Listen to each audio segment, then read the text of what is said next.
Bom dia, pessoal. Vamos começar então a falar sobre o capítulo 22 de História 1, Governo Castelo Branco, né? O primeiro presidente que governou durante o período da ditadura civil-militar, que durou de 1864 até 1985. O Castelo Branco governou de 1964 até 1967, ok? Quando ele foi sucedido pelo Costa e Silva. Mas o Costa e Silva é tema do capítulo 23, e aí a gente vai devagar, né? E vai falar só do Castelo Branco hoje. Bom, então a gente já viu que no dia 1º de março, aliás, no dia 1º de abril, do dia 31 de março para o dia 1º de abril de 1964, houve um golpe contra o João Goulart, né? O poder foi entregue provisoriamente para o presidente da Câmara dos Deputados, o Ranieri Mazzilli, que tomou posse em Brasília no dia 1º de abril.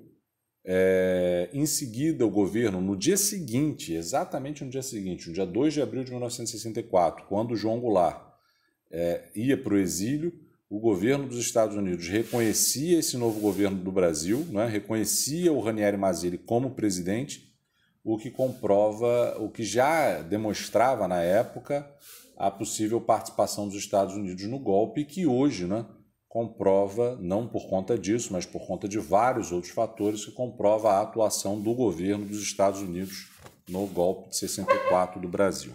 Bom, vamos falar aí. O Castelo Branco, eu já havia comentado que ele era diretor de estudos da Escola Superior de Guerra. A Escola Superior de Guerra havia sido criada no governo Dutra, né? Criando a ideia de segurança nacional e tal, e também do combate ao comunismo. Bem, gente, dessa vez eu vou tentar falar do governo em si, depois eu volto para a apostila para ver se eu esqueci alguma coisa, tá? Vou falar do governo Castelo Branco, vocês vão ficar vendo só essa telinha aí, e se preciso depois eu vou rolando aí para mostrar alguma coisa numa página específica. O argumento que os militares utilizaram para dar o golpe em João Goulart, não é de que ele era comunista, de que ele pretendia ficar no poder e instaurar uma república sindicalista ou comunista, né? Então os militares, inclusive, chamavam o golpe de revolução, né? E chamavam de revolução porque consideravam que era algo necessário para salvar o Brasil do perigo do comunismo, né? Eles consideravam, inclusive, que o golpe de 64 era uma revolução democrática. Inclusive, a mídia, de forma geral, na época, considerou o golpe de 64 uma revolução democrática, né? Porque se produziu muito bem aquele medo, aquela paranoia do comunismo, né? E se produziu muito bem o discurso de que o João Goulart era comunista, né? Bom, de fato, existia um problema muito grave no Brasil, que era a questão da inflação, do desemprego, né? Enquanto o João Goulart não conseguia governar entre 61 e 64, né? Em que ele praticamente ali nadou sem chegar na praia, o que acontecia é que a economia vinha se deteriorando cada vez mais, né? E o governo João Goulart queria resolver isso, por exemplo, contendo a remessa de lucros, né? Ou seja, limitando a remessa de lucro das empresas estrangeiras para o exterior. Ele queria resolver isso fazendo a reforma agrária, ele queria resolver isso concedendo melhores condições de vida para os trabalhadores. Porém, os militares eles vão adotar um receituário para sanear a economia brasileira, né, que foi bastante nocivo para as classes mais pobres. E quem está dizendo isso não sou eu, é a Sônia Maria Mendonça e tantos outros historiadores. Ela, inclusive, num livro muito pequenininho, Estado e Economia no Pós-30, explica, né, num dos últimos capítulos, muito bem, né, ainda que de forma árida e complexa, como os militares conseguiram desenvolver a economia brasileira, né? Principalmente entre 1968 e 1973. Isso a gente não vai ver ainda hoje, né? Mas eu vou comentar e já vou adiantar para vocês que uma das fórmulas que os militares utilizaram para promover o crescimento econômico foi o arroxo salarial, ou seja, a compressão do poder de compra do salário. Não a diminuição nominal do valor do salário, né?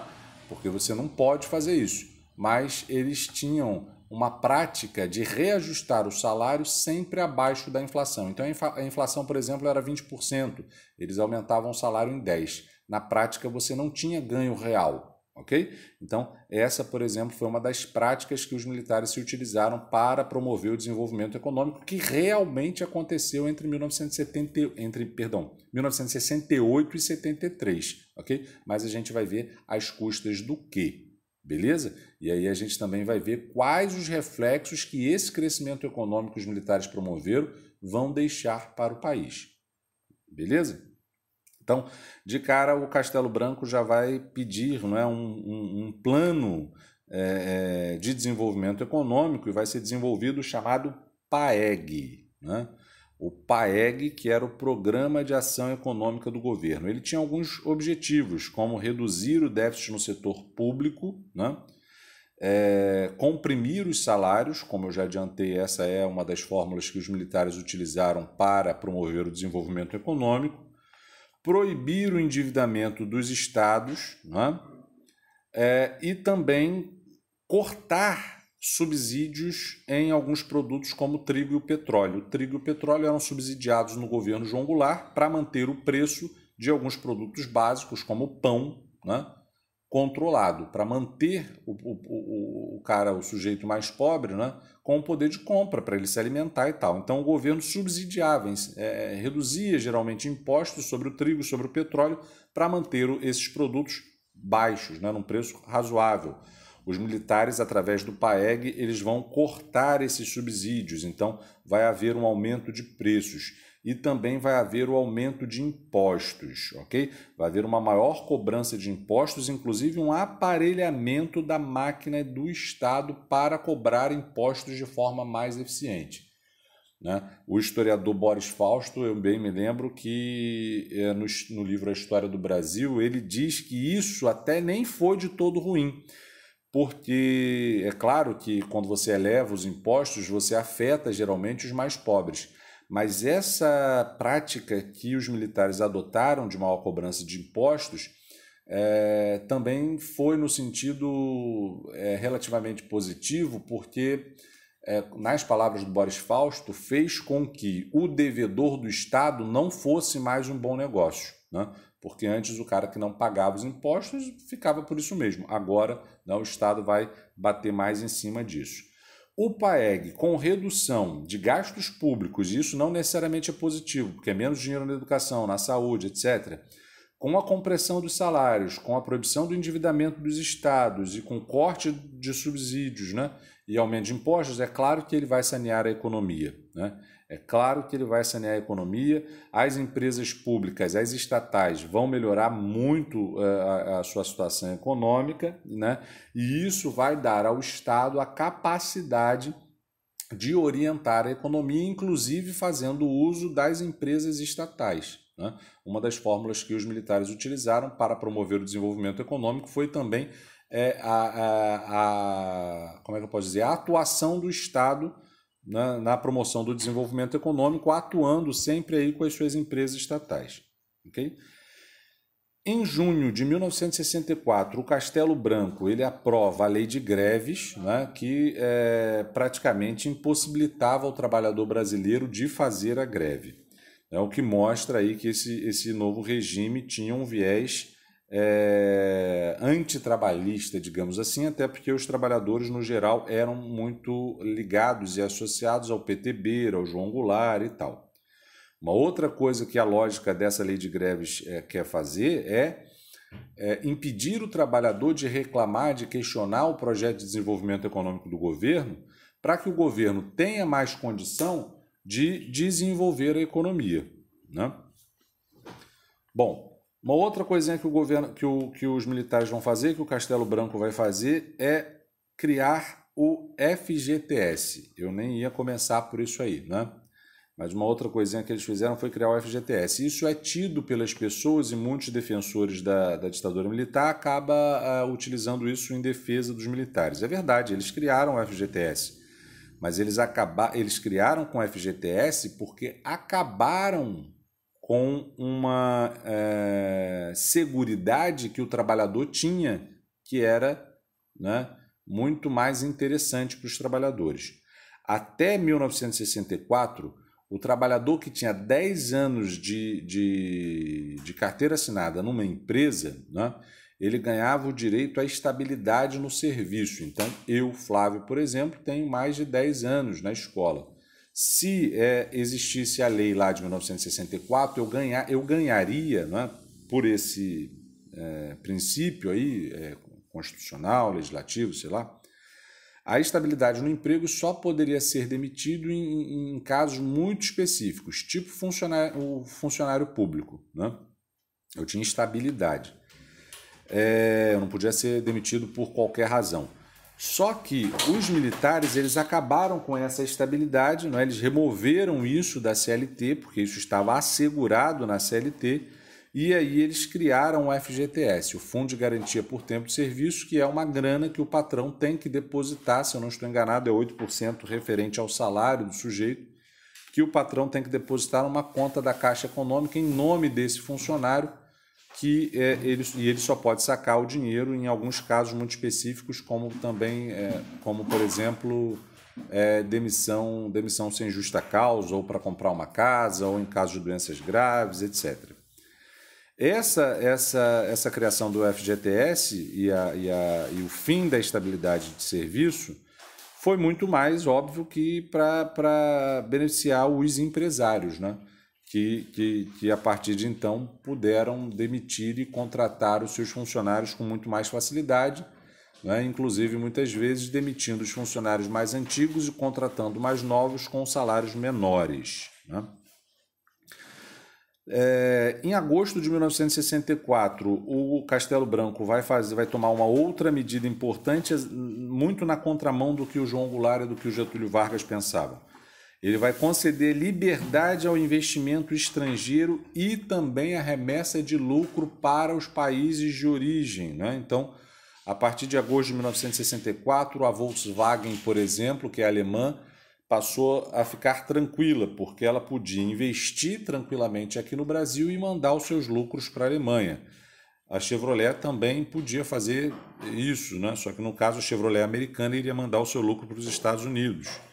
E assim por diante. Então, se o João Goulart e o Vargas tinham a ideia de que era melhor, entre aspas, obrigar a empresa estrangeira a deixar uma parte do lucro investido aqui, os militares, por outro lado, eles concederam liberdade para as empresas estrangeiras investirem aqui e remeterem o lucro para o exterior. Isso, inicialmente, é óbvio que vai gerar crescimento econômico, só que a médio e longo prazo isso vai gerar endividamento externo, até porque as empresas vinham para cá, ganhavam aqui, mas mandavam o seu capital para o exterior para enriquecer os seus países, que já eram, né, no geral, eles já eram ricos. Bom, no início do governo Castelo Branco já havia sido instituído o primeiro ato institucional, né? Os atos institucionais eram decretos-leis que os militares aprovavam, e o primeiro ato institucional ele havia estabelecido que o presidente seria eleito indiretamente, né? Mas ele também estabelecia que os militares podiam caçar direitos políticos de pessoas da oposição. Então, se por um lado os militares mantêm a aparência de democracia ao manter a eleição, por outro eles também desmobilizam, eles anulam a capacidade da oposição de se organizar contra esse governo, ok? No ano seguinte, ao início da ditadura, ou seja, em 65, em outubro de 65, por conta da manutenção das eleições legislativas, né, os militares, eles, como eu disse, fizeram de tudo para manter a aparência de que não era uma democracia, né? Por isso o Castelo Branco, por exemplo, tomou posse de roupas civis, de terno e gravata, né? Por isso o Congresso Nacional, boa parte da ditadura, se manteve aberto, né? Por isso os militares não tinham alternância de poder, não foi uma pessoa só que governou os 21 anos, foram 5 presidentes, né? Por isso existiam partidos políticos na ditadura, né? Foram extintos todos os que existiam e foram criados 2, né? Mas existiam. Tudo isso para manter uma aparência de democracia. Porém, quando a oposição, né, conseguia burlar essas brechas deixadas pelos militares para manter a aparência de democracia, eles acabavam mudando as regras do jogo para impedir que a oposição chegasse ao poder. Foi isso que aconteceu em outubro de 1965, quando os militares instituíram o segundo ato institucional. Isso aconteceu porque muitos opositores venceram eleições em alguns estados, né? E aí os militares temiam que, a partir dessa vitória dos opositores, eles pudessem ser retirados do poder. Por isso, em outubro de 1965, eles estabeleceram eleições indiretas para presidente, né? E também para governadores. Então, eles reafirmaram aquilo que já estava no AI1, né? a eleição indireta para presidente, mas o ato institucional número 2 também estabeleceu, né? Aliás, perdão, foi o 3 que estabeleceu eleição indireta para governador, ok? Mas é porque o ato institucional número 1, ele havia estabelecido a eleição indireta para o Castelo Branco para terminar o mandato do João Goulart, né? Que acabava em 65, mas a gente já sabe que o Castelo Branco ficou até 67. Né? Então, o AI-2 ele prorrogou o mandato do Castelo Branco e estabeleceu as eleições indiretas para presidente para o próximo presidente, né? Ou seja, para aquele que sucederia o Castelo Branco. Então, se o AI-1 estabeleceu a eleição indireta para o presidente que seria eleito para completar o mandato do João Goulart, o AI-2 estabeleceu a eleição indireta para todos os presidentes que seriam eleitos a partir de 1965, ok? Bom, eu fiz até aqui um panorama de como foi o governo Castelo Branco, né? Ele finda em 1967, quando se inicia o governo Costa e Silva, né? Um governo, digamos assim, mais radical, né? Então, por isso, agora a gente vai seguir aí para a página 19, para a gente perceber que dentro das Forças Armadas existia uma espécie de divisão, né, de pensamento sobre como o regime deveria ser organizado. Existia uma ala moderada, ou grupo da Sorbonne, os chamados castelistas, né? Esses caras, eles acreditavam que a intervenção deveria ser para afastar essa ameaça comunista e que logo o país deveria se democratizar, né? Já a ala mais radical, chamados linha dura, eles acreditavam que a revolução, como eles chamavam, o golpe, né, devia ficar por um período mais longo para, como é que eu posso dizer, extirpar, né, extinguir, né, tirar, acabar com os comunistas e com as pessoas ligadas ao João Goulart, ao Getúlio e tal, né?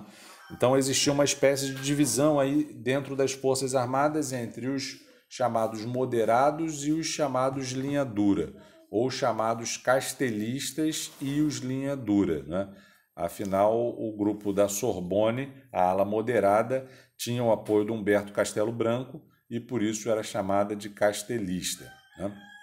Só que, como eu disse, né, a vitória em alguns estados na eleição de 1965, né, como está escrito aqui na página 19, fez com que os militares temessem uma tomada de poder por parte daqueles grupos políticos que eles não gostavam, né, daquelas pessoas ligadas ao Vargas, ao João Goulart e tal. Por isso que foi instituído o ato institucional número 3, né, que estabeleceu a eleição indireta para governador, para impedir que a oposição chegasse ao poder nos estados e conseguisse desarticular, né, os militares.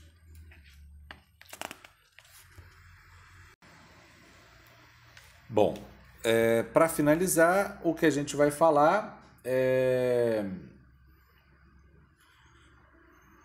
da economia agora e da cultura. Antes disso, o que eu quero que vocês percebam é que algumas figuras políticas, como Carlos Lacerda e como o Juscelino Kubitschek, que haviam apoiado o golpe, né?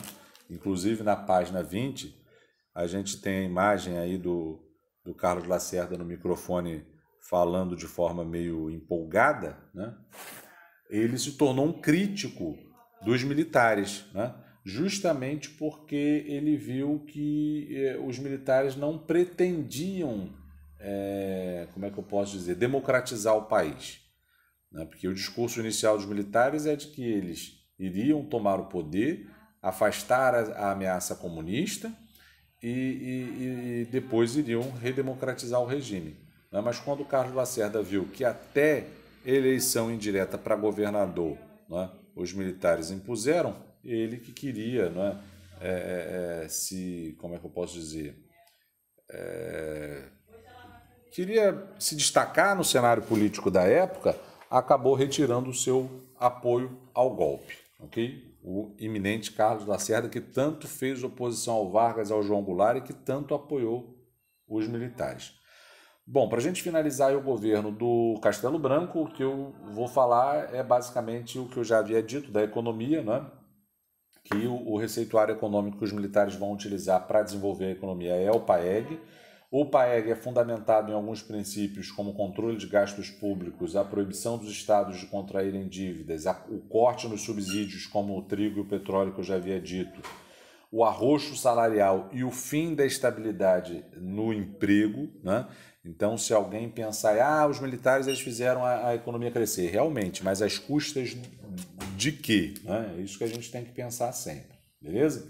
Então, isso a gente vai falar melhor aí quando eu citar alguns gráficos. Eu devo mostrar para vocês alguns gráficos, por exemplo, que estão naquele livro que eu citei da Sônia Maria Mendonça, onde ela mostra, né, matematicamente como que os militares promoveram o desenvolvimento econômico, principalmente no período de 68 e 73. Por fim, na página 21, a gente vai falar um pouco da cultura, né? No início da ditadura militar, o aparato repressivo não estava todo organizado, então existia, até 68, até o governo Costa e Silva, uma relativa possibilidade de se fazer oposição ao regime militar. Existiam artistas, né, que até 68 tinham relativa tranquilidade para criticar os militares. De 68 em diante vai ficar mais difícil. É claro que existiram pessoas que ainda conseguiram, depois de 68, burlar a censura, né, através daquelas letras de fala ambígua, não é? Como Chico Buarque, como Geraldo Vandré e tal. Mas no início da ditadura existia um teatro, né, no Rio de Janeiro. Aliás, eu gosto muito da Maria Bethânia, e a Maria Bethânia se fez no Teatro Opinião, né? Ela, que era muito jovem, né, veio para o Rio de Janeiro justamente porque a Nara Leão, que era a cantora titular do Teatro Opinião, ficou doente. Eu não me lembro o que aconteceu com a Nara Leão, acho que ela teve um problema na voz, e aí a Maria Bethânia foi convidada para suceder a Nara Leão. Eu vi uma vez uma entrevista da mãe da Maria Bethânia em que ela ficou aflita, né, porque a menina jovem, eu acho que ela tinha 17 anos quando ela saiu de Salvador e veio para o Rio de Janeiro para substituir a Nara Leão no Teatro Opinião. E aí a mãe falou o seguinte: ela não vai ficar muito tempo lá não, porque a Nara Leão é Nara Leão, né? Ela não vai conseguir substituir a altura, né? E logo vai voltar. Mas não foi isso que aconteceu. Foi exatamente o contrário. Foi no Teatro Opinião que a Maria Bethânia se tornou célebre, principalmente ao cantar uma música chamada Carcará, né? E se vocês tiverem depois interesse em ver, eu acho, inclusive, tenho certeza, eu já vi no YouTube, a não ser que tenham tirado, um vídeo dela no Teatro Opinião, lá da década de 60, cantando Carcará. Essa música, Carcará, é tipo uma águia, não é? Tipo um gavião, né? Aqui em Itaipuaçu tem muito gavião, lá no Nordeste tem essa espécie de gavião maior que eles chamam de carcará. E aí, se vocês verem a letra da música, vocês vão ver que ela fala do carcará, do animal, não é? Que mata, que pega, mata e come, que é mais marvado do que homem. Enfim, tem várias partes da música em que você percebe que aquilo também era uma forma de se denunciar o regime autoritário que existia no Brasil e também a miséria que existia no Nordeste, né? A fome, enfim. Então, a cultura brasileira, durante a ditadura militar, eu diria que ela nem perdeu, ela ganhou, né? Ganhou no sentido em que, claro que muitos artistas, vejam, tem que falar com cuidado isso aí para não gerar problema. Não estou dizendo que não houve coisas terríveis, é claro, existiram artistas que foram torturados, enfim. Mas o que eu estou querendo dizer é o seguinte: justamente pelo fato da ditadura dificultar a oposição e a crítica a esse regime, ela, como é que eu posso dizer, ela acabou criando, ela acabou incentivando a criação artística, né? Ela acabou incentivando compositores, né, como Chico Buarque a fazerem músicas de forma que não eram tão explícitas, tão claras, né? A fazer músicas que criticavam, mas que criticavam de uma forma que não era tão evidente, não é? Que não era tão clara.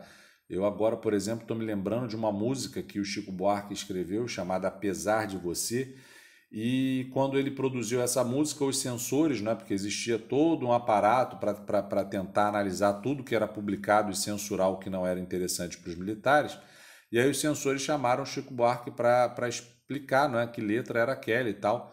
E aí ele falou que não tinha nada de política, que ele estava falando de uma mulher malvada, de uma mulher brava, autoritária, né? Mas não, naquela música ele claramente estava fazendo uma crítica ao regime militar, mas de forma, como é que eu posso dizer, mais atenuada, ok? Depois de 68, depois do governo Costa e Silva, que aí o aparato repressivo vai se intensificar, né? E aí, inclusive, muitos artistas vão ter que optar pelo exílio, né? Alguns, o exílio meio que forçado, outros nem tanto, né? O Chico Buarque, por exemplo, ele, quando via que a chapa estava esquentando aqui, ele ia para a Itália, depois ele voltava e assim por diante. Mas alguns artistas, como por exemplo Caetano Veloso, né, o Gilberto Gil, esses sim eles tiveram que ir para o exílio, né? Não porque foram mandados pelo governo, mas porque temiam pelas suas vidas, já que muitas pessoas durante a ditadura, a gente vai falar disso mais à frente, né, desapareceram e nunca foram encontrados, ou quando foram só encontrados os restos mortais. Bom, é isso. Se vocês puderem dar uma olhada em algumas músicas que falam sobre a ditadura, como Apesar de Você, como Cálice, deixa eu me lembrar agora de outra, como Carcará, não é? que eu acabei de falar, eu acho que é interessante, eu acho que vai enriquecer aí o conhecimento de vocês. Uma outra música também que eu acho muito legal sobre esse período, e é de um cara que eu gosto muito também, é o Comportamento Geral, do Gonzaguinha, né? O Gonzaguinha era muito jovem na época da ditadura. Aliás, essa história está muito bem contada naquele filme Gonzaga de Pai para Filho. Quando ele compôs essa música, ele tinha, eu acho, 16 anos, e o pai dele, Luiz Gonzaga, que fazia shows em quartéis, quando viu que o filho estava compondo uma música de crítica social, ele foi lá, pegou o violão do moleque e tacou na parede, porque ele sabia que se o filho produzisse músicas que criticassem os militares, possivelmente ele, o pai, não é, o Gonzagão, não teria mais emprego, né? Então é isso, pessoal. Espero que tenha ficado claro aí. A gente viu um pouco sobre o governo Castelo Branco, que termina em 67, e aí na próxima aula a gente vai falar sobre o Humberto Castelo Branco, não, sobre o Costa e Silva. Esqueci o Arthur da Costa e Silva, né? Porque os militares, a gente eles não têm o hábito de falar o primeiro nome, né? Então é Humberto Castelo Branco e Arthur da Costa e Silva. Mas eu meio que confundi aí, né? Esqueci o primeiro nome do Costa e Silva. Bom, é isso. Fui. Depois da aula, vocês vão fazer os exercícios conceituais e contextualizados desse capítulo do Castelo Branco. Um abraço. Fui.